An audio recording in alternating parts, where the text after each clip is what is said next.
welcome back, everyone. I've been doing this project, giving book recommendations for a while, but I've only done probably two videos.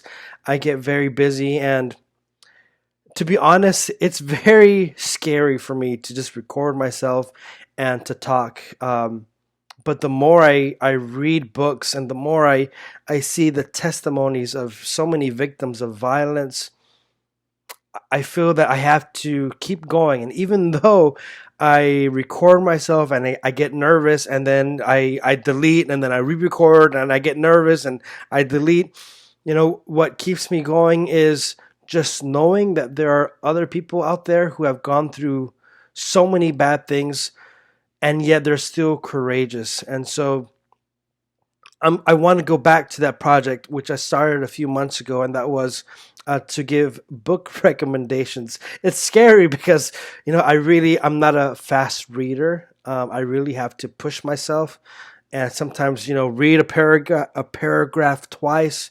And so I just wanted to be open about that from the very get go. So now I'm going to be bringing back, hopefully more consistently, book recommendations. And with that little intro, I want to get into right away the book that I want to recommend for today for the audience, and that is Mission of Malice, My Exodus from Quasi Sabantu, written by the author Erika Bornman from South Africa. Now, you might be wondering, what on earth is Quasi Sabantu? It is a religious movement. I believe it's non denominational. And as you read this book, you'll see how some of the elders, the leaders, were really manipulative and really cunning. It seems like a snake to gain the trust and to allow abuse to happen. And it wasn't only sadly sexual abuse, there were so many violent things that happened. And so reading this book by Erika Borman, it's sad. It's terrifying because that's happening to a child, and that was in the past. But these things happen in so many different communities as well.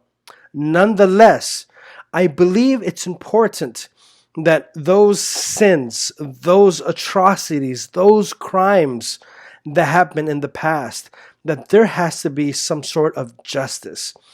And so you read this book, and there are two parts, and I'm not going to give away the whole book, but like I said, I'm strongly recommending this because it's not only for those who were involved in the Quasi Zabantu community, but it can be for anyone who is struggling after leaving a very abusive relationship, abusive environment.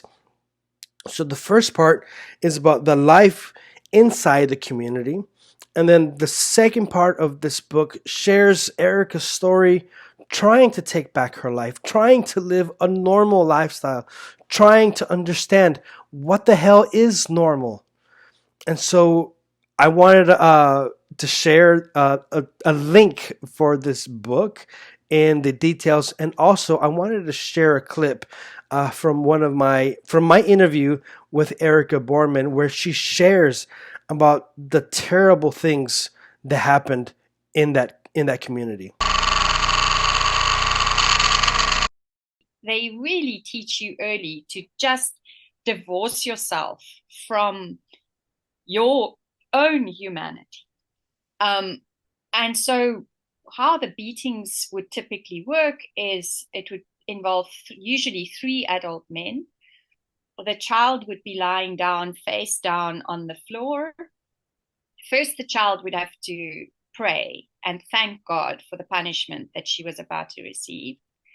Then one adult male would hold her upper body and her arms down. The other male would hold her feet down, and the third male would stand above her and rain blows down on her with a plumbing pipe that was often filled with sand to make it heavier.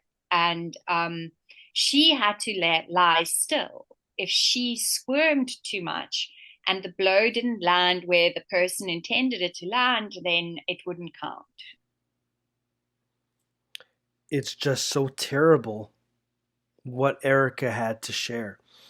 And it's painful knowing that there could be so many other victims who are perhaps afraid to come forward.